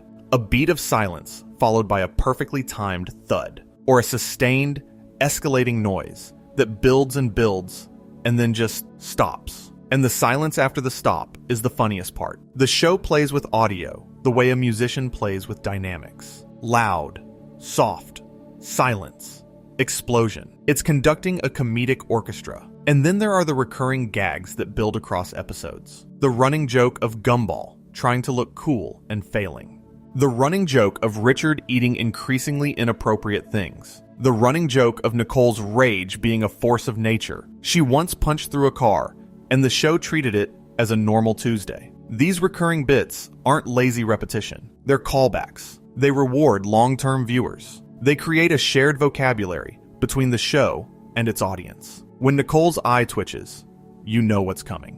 When Richard opens the fridge, you know he's about to eat something he shouldn't. And the anticipation, the knowledge of what's about to happen, combined with the surprise of exactly how it happens, is a specific kind of comedy high that only serialized shows can deliver. This is part of the addiction, the investment, the feeling that you know these characters well enough to predict them, but the show still finds ways to surprise you within those predictions. It's the comfort of familiarity combined with the thrill of novelty.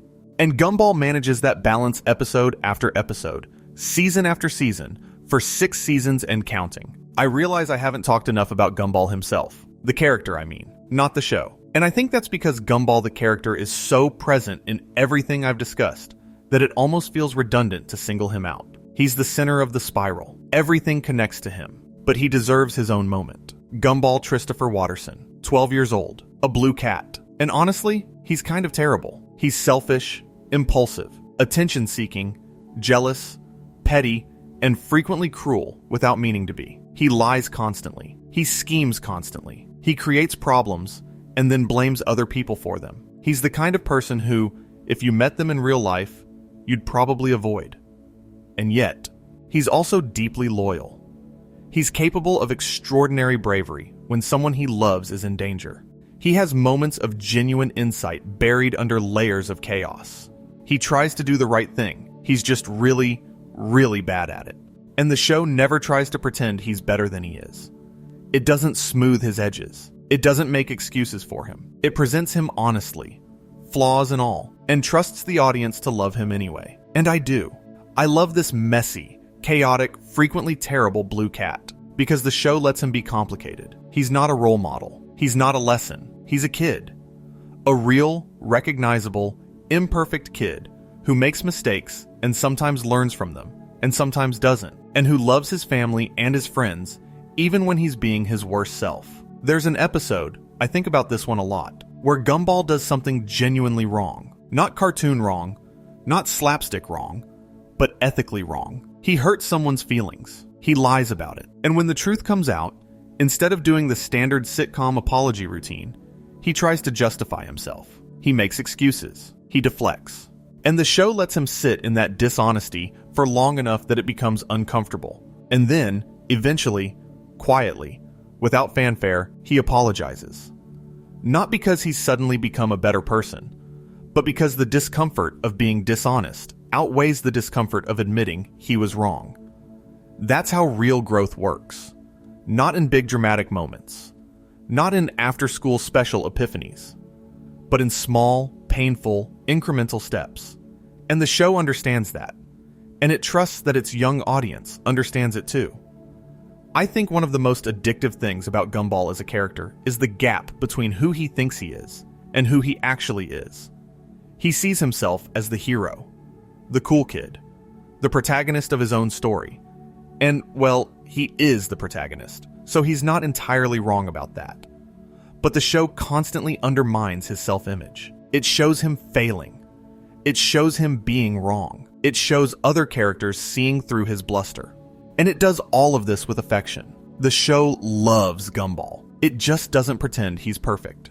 And that gap between self-perception and reality is something every viewer relates to. We all think we're the hero of our own story. We all have a version of ourselves in our heads that's slightly more competent, slightly more attractive, slightly more admirable than the version that actually exists. And when reality pierces that illusion, it stings. Gumball lives in that sting constantly. And watching him navigate it, sometimes gracefully, mostly clumsily, is one of the quiet pleasures of the show. There's a version of Gumball fandom that I think misses the point slightly, and I want to address it because I think it's relevant to understanding what makes the show addictive versus what makes people try to analyze the addiction away. Some fans approach Gumball the way you'd approach an ARG or a puzzle box.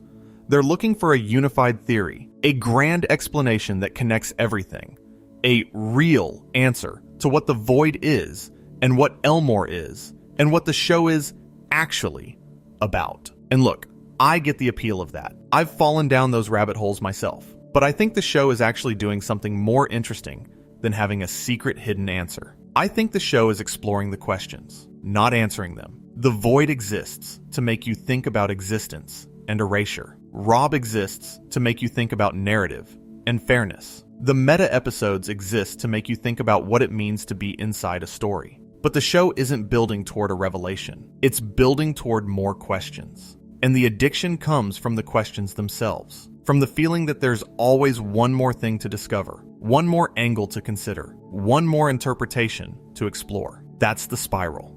Not convergence toward a point, expansion outward from one. Let me talk about the shippening for a minute because it's one of the episodes that makes me laugh the hardest and also demonstrates something brilliant about how Gumball engages with its audience.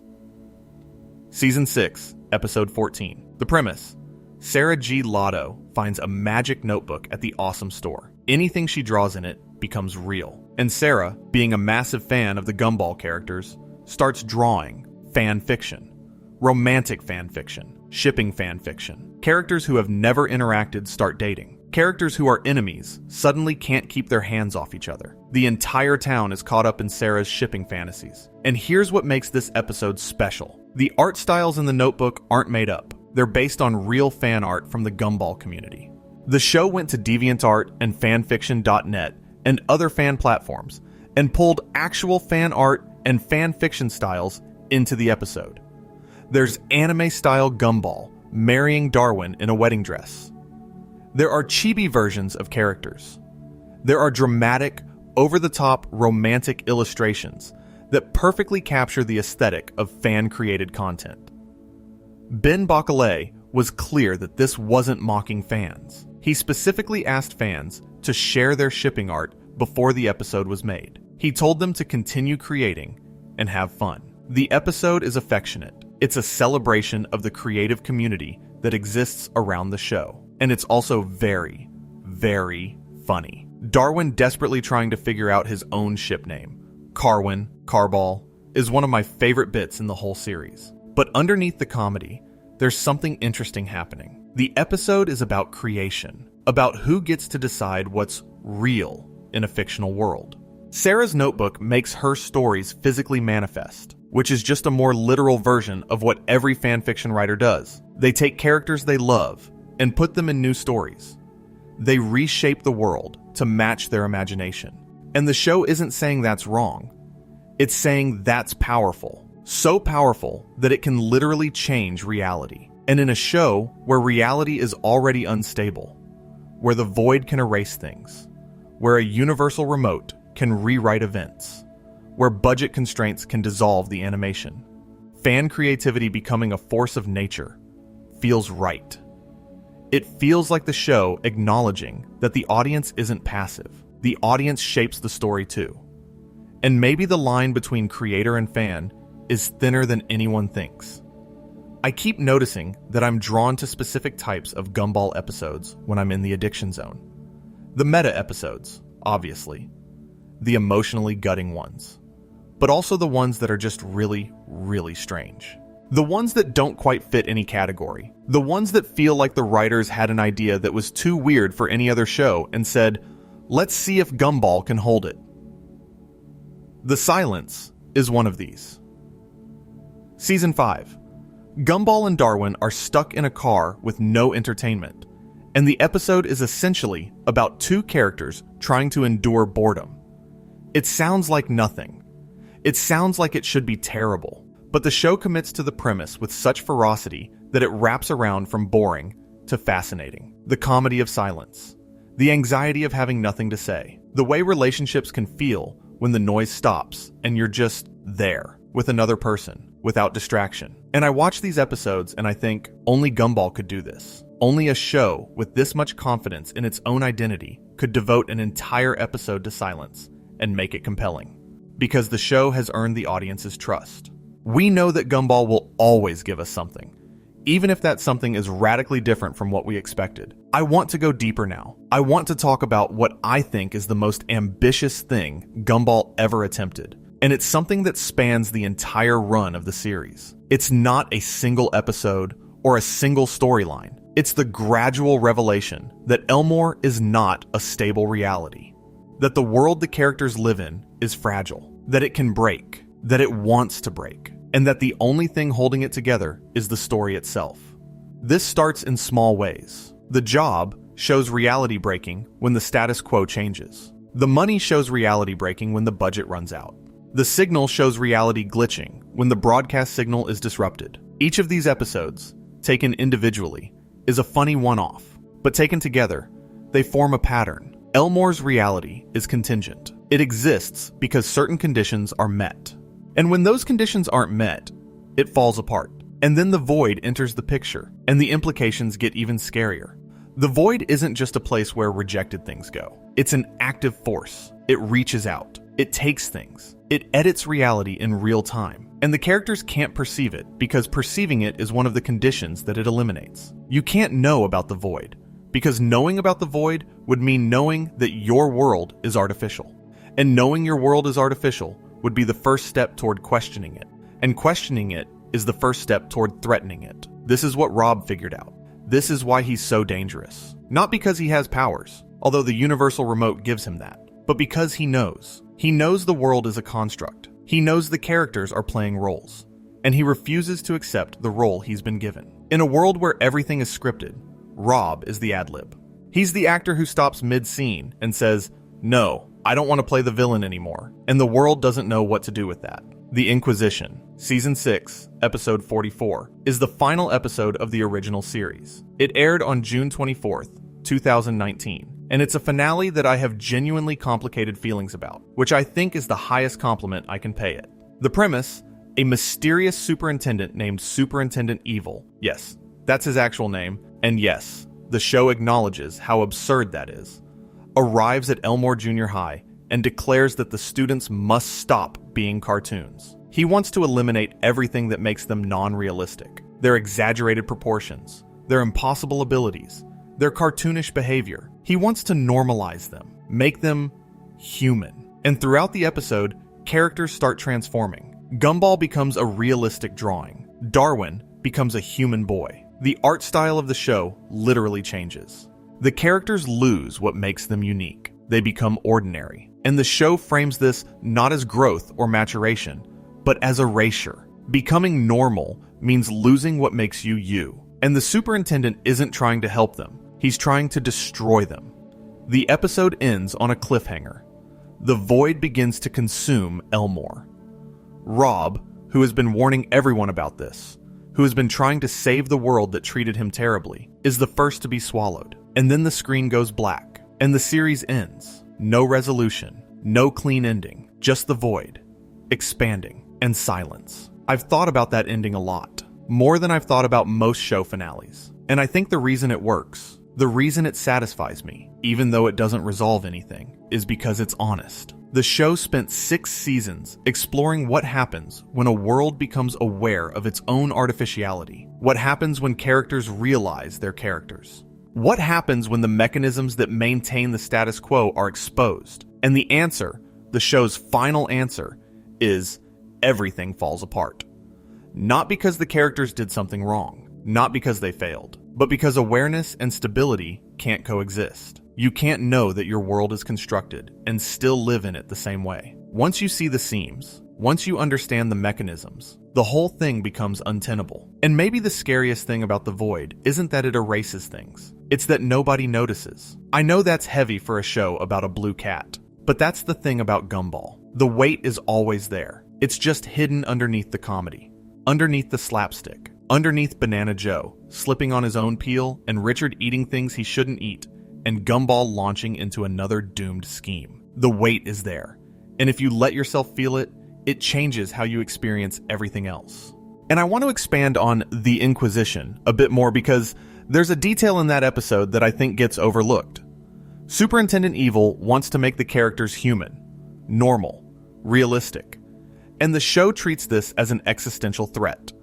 But think about what that means from the show's perspective. Normal isn't a neutral state. It's an imposition.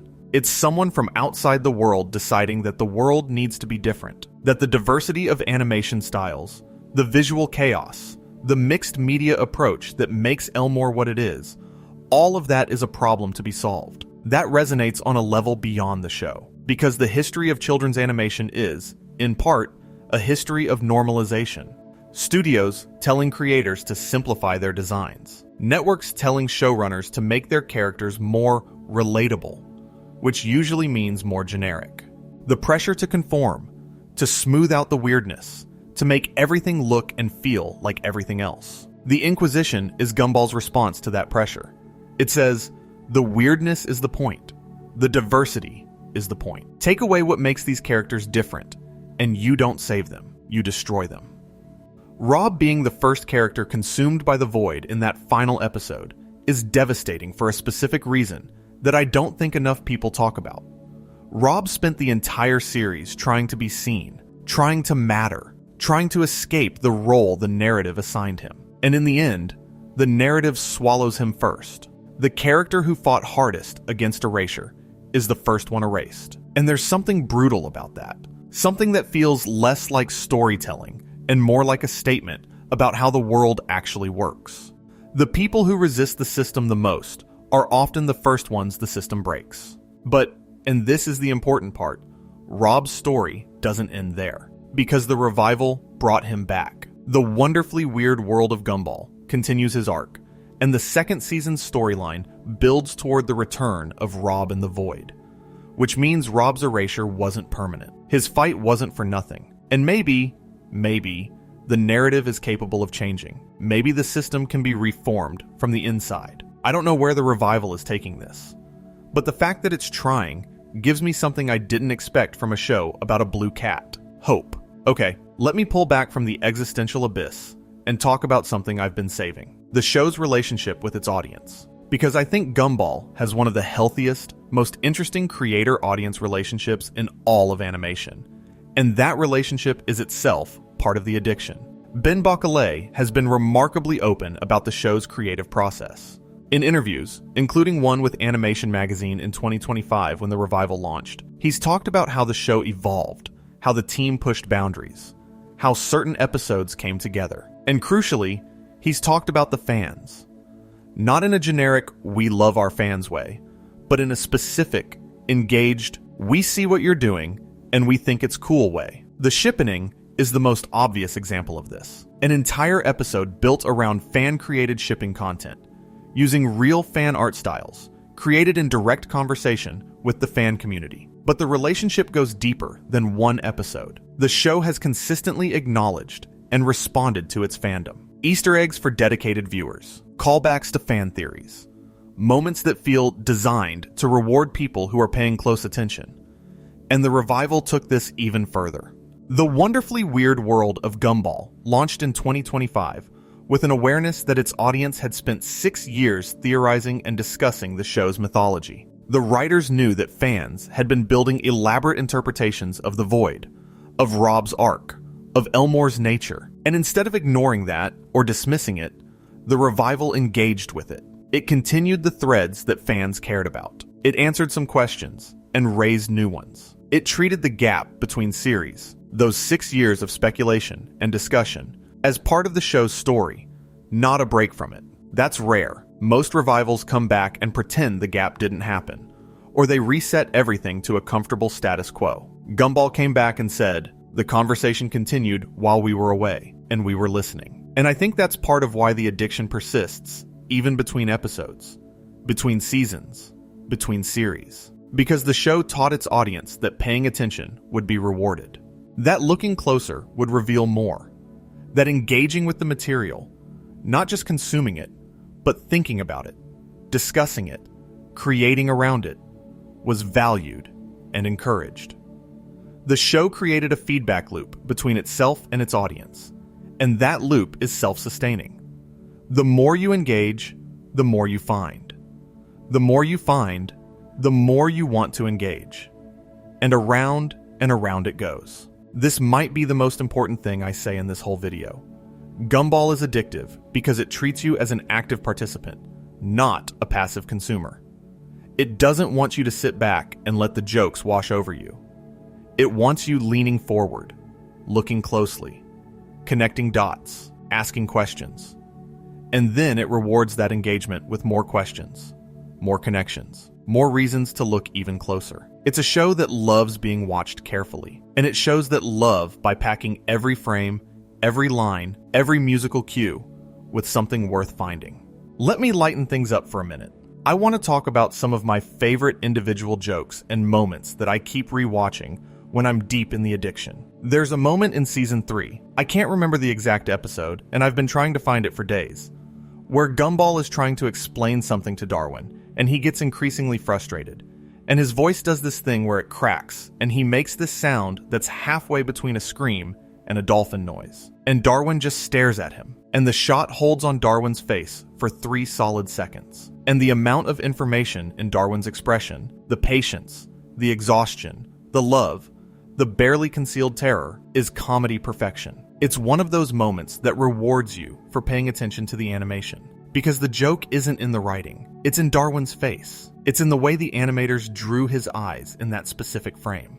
It's in the 3-second hold that no other show would have the confidence to do. And then there's the running gag of Gumball trying to do something cool and failing spectacularly. The show has this perfect visual vocabulary for failure. The way Gumball's body stretches and compresses when he hits things. The sound design oh man. The sound design on this show is incredible. Every impact has weight. Every fall has consequence. The physical comedy is genuinely world-class. And it works because the animation makes you believe in the physics, even when the physics are impossible. One of the things I've noticed in my rewatch is how good the show's cold opens are. The first 30 seconds of most episodes do something unexpected. They might drop you into the middle of an action sequence. They might start with a completely different art style. They might open with a joke that seems unrelated to anything, and then slowly reveal its connection to the main plot. The show respects your time. It doesn't waste opening minutes on exposition or setup. It just throws you in and trusts you to keep up. There's a related thing I want to mention. I know I'm bouncing around, but that's kind of how watching Gumball feels. So maybe it's appropriate. The show's use of music. Gumball doesn't get talked about enough for its music. The score shifts to match whatever genre the show is playing in.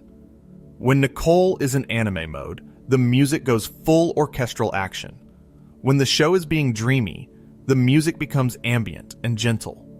When things get horror adjacent, and they get horror adjacent more often than you'd expect, the score goes dark and dissonant. And then there are the original songs. The Kids has a song about growing up that hits differently when you know it's the actual farewell performance of the original voice actors. The Matchmaker, Season 5, Episode 21, has this ridiculous love song that shouldn't work at all and ends up being genuinely catchy. The musical moments in Gumball are never filler. They're always advancing the story or the character development or the comedy, often all 3 at once. You know what? Let me talk about the new show. Because if we're talking about Gumball addiction, we have to acknowledge that the addiction doesn't end with Season 6. The Wonderfully Weird World of Gumball premiered on Hulu and Disney Plus on July 28, 2025. Ben Bacalé is back.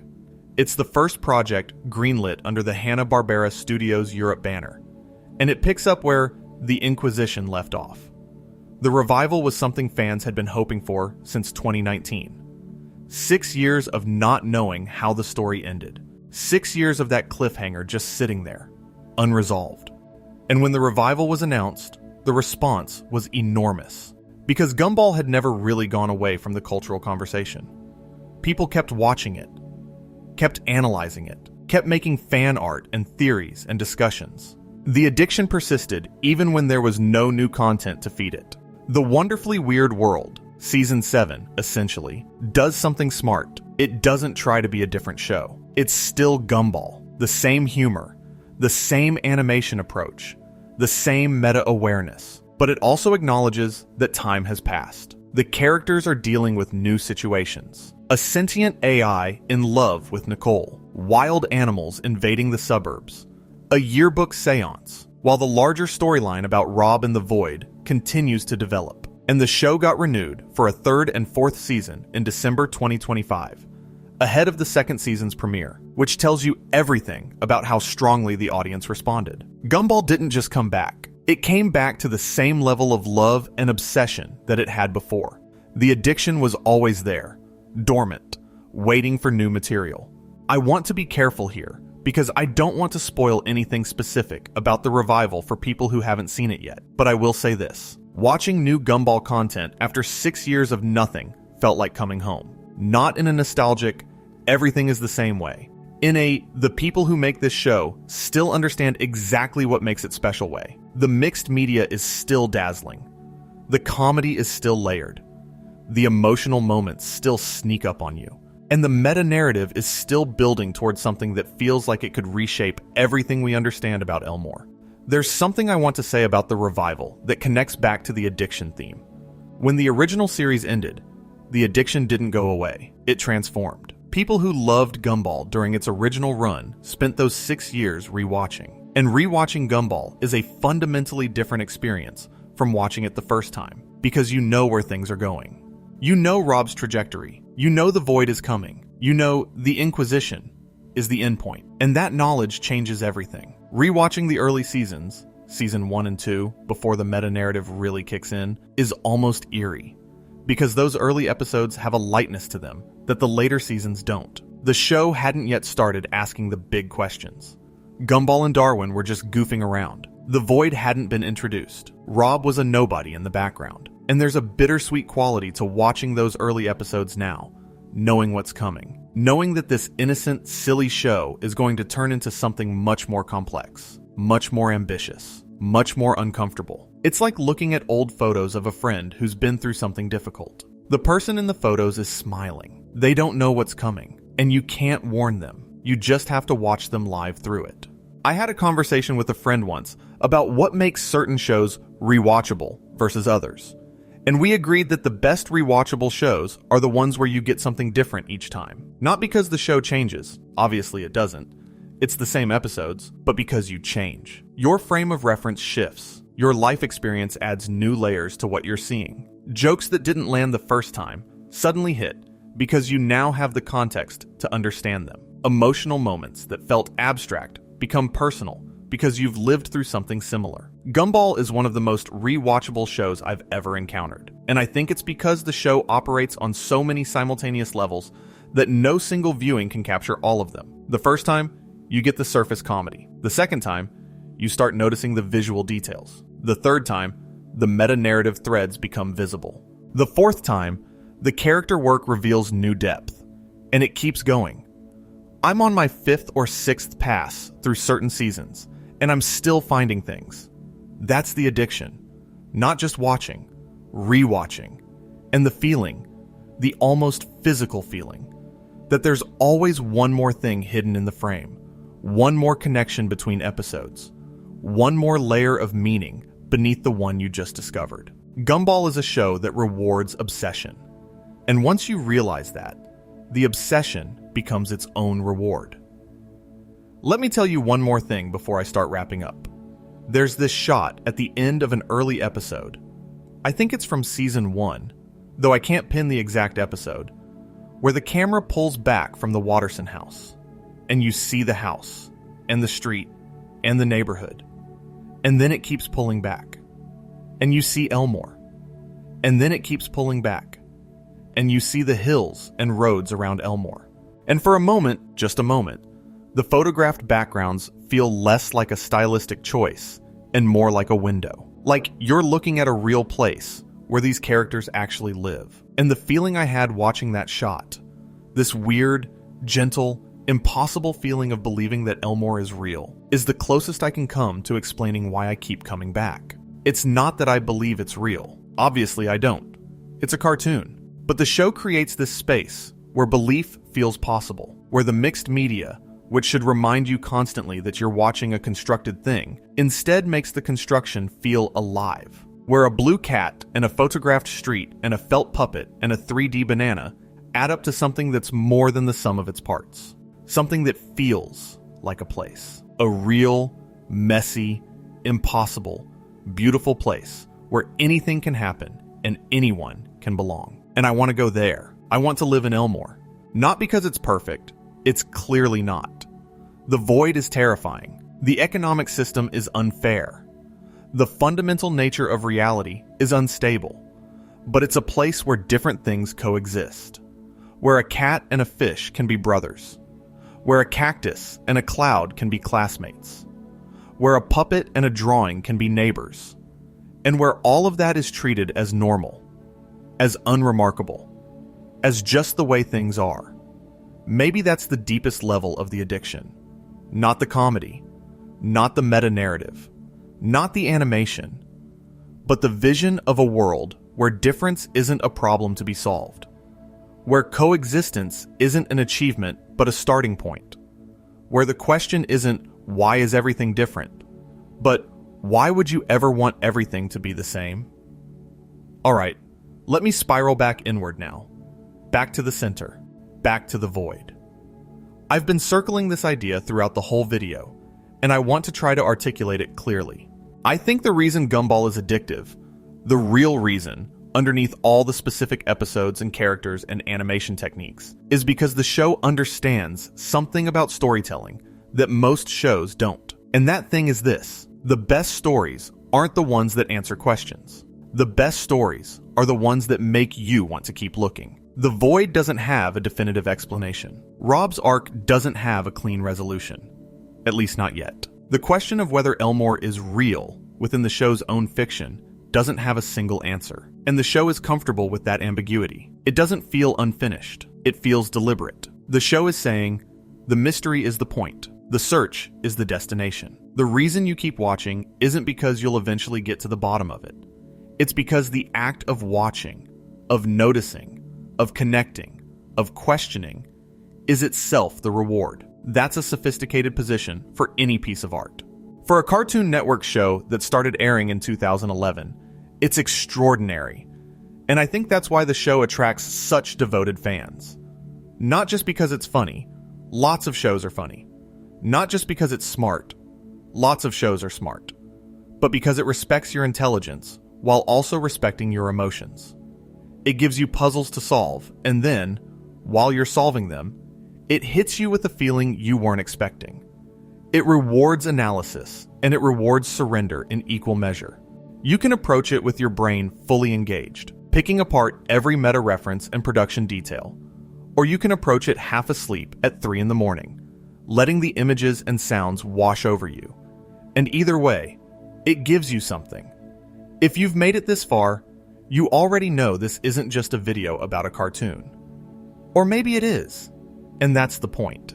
Maybe the line between just a cartoon and something that genuinely changes how you think about storytelling is thinner than we think. Maybe the shows we dismiss as just for kids are doing things that the shows we take seriously can't even attempt. Gumball walks that line constantly. It's silly and it's profound. It's a comedy and it's a tragedy. It's a kids show that asks adult questions and gives them the respect they deserve. And the animation. I keep coming back to the animation because I think it's the physical expression of everything the show believes. Different things can coexist. Different styles can share the same space. A 2D cat and a 3D banana and a felt puppet and a photographed street can all exist in the same frame.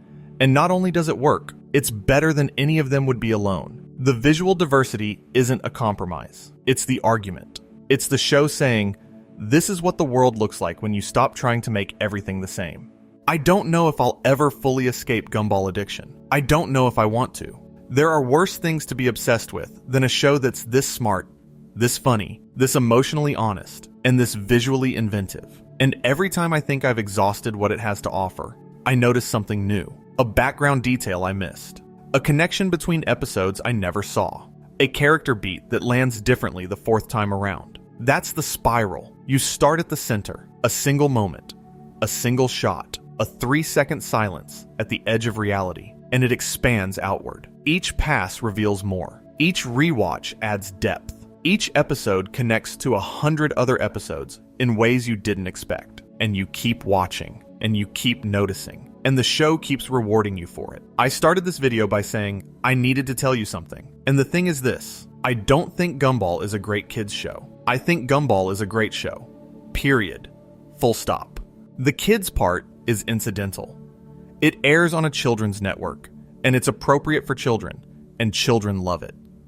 But what it does, the ambition of its storytelling, the sophistication of its meta-narrative, the emotional range of its characters, the technical virtuosity of its animation, puts it in the conversation with the best television being made by anyone, for anyone. And I think the addiction, the specific, compulsive, 3 a.m. pull of this show, is what happens when a piece of art is dense enough and generous enough to keep giving, no matter how many times you return to it. It's the addiction of depth, of knowing there's always more, of trusting that the show has hidden something worth finding.